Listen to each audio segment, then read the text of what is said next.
Bonjour, je m'appelle Maëva Letert et je suis socio-esthéticienne dans les Deux-Sèvres depuis 2022 maintenant. Donc en tant que socio-esthéticienne, j'accompagne les bénéficiaires pour les aider à se sentir mieux en participant à leur intégration sociale, en renforçant leur estime personnelle et tout ça grâce à des techniques esthétiques comme l'épilation ou de la manucure et grâce aussi à des techniques de bien-être comme le massage du visage ou des mains par exemple.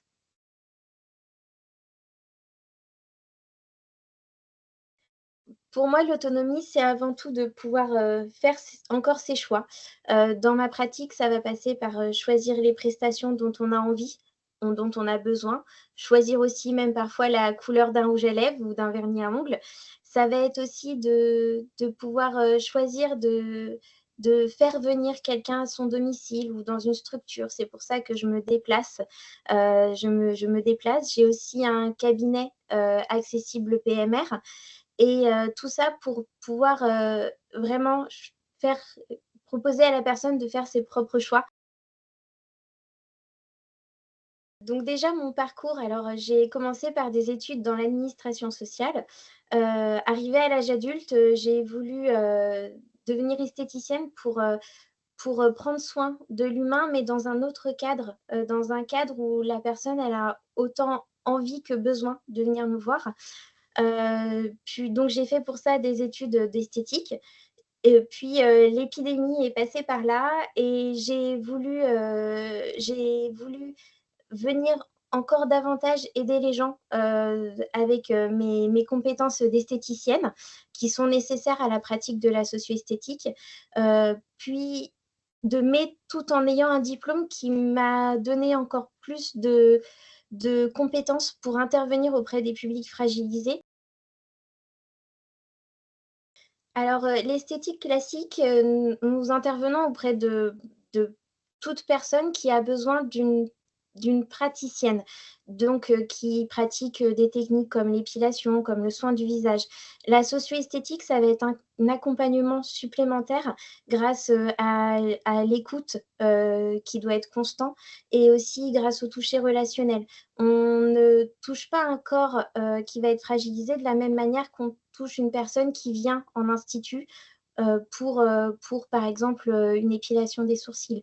La personne qui a besoin d'une socio-esthéticienne, c'est souvent une personne qui n'a parfois enfin qui a besoin d'un d'un toucher autre, d'un d'un toucher autre, oui. Donc j'ai connu les artisans de l'autonomie lors de l'accompagnement pour la création de mon entreprise, que j'ai réalisé auprès de la CMA.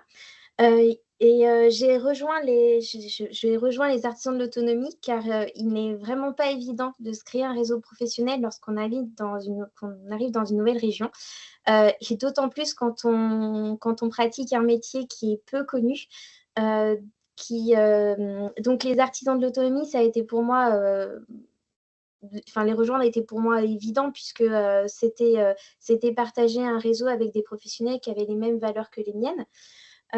Ça permettait aussi de créer un réseau avec d'autres socio-esthéticiennes, puisque nous avons rarement une socio-esthéticienne, dans juste à côté de nous. On est obligé de créer un réseau qui va être, sur une zone géographique plus large. Donc, il y a déjà des socio-esthéticiennes qui ont intégré la marque Les Artisans de l'Autonomie.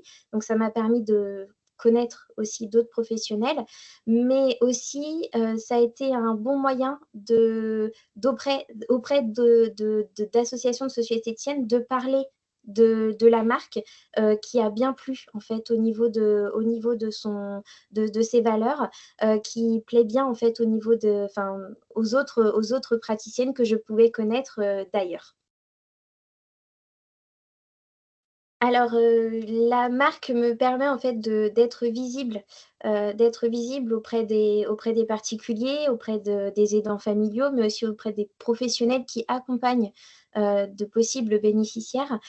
J'ai d'ailleurs été appelée par des aidants familiaux qui avaient trouvé donc mon profil, avant même mon site internet, mon profil sur le site, Les Artisans de l'Autonomie Et c'est vrai que c'est important de pouvoir montrer qu'en plus d'être artisan, on est là pour des personnes qui en ont besoin. Et il n'est pas toujours facile de trouver l'information, surtout avec un métier comme le mien où le terme en lui-même n'est pas connu. Donc, ça permet vraiment de se rapprocher du bénéficiaire et d'avoir cette visibilité importante et qui reconnaît un vrai métier.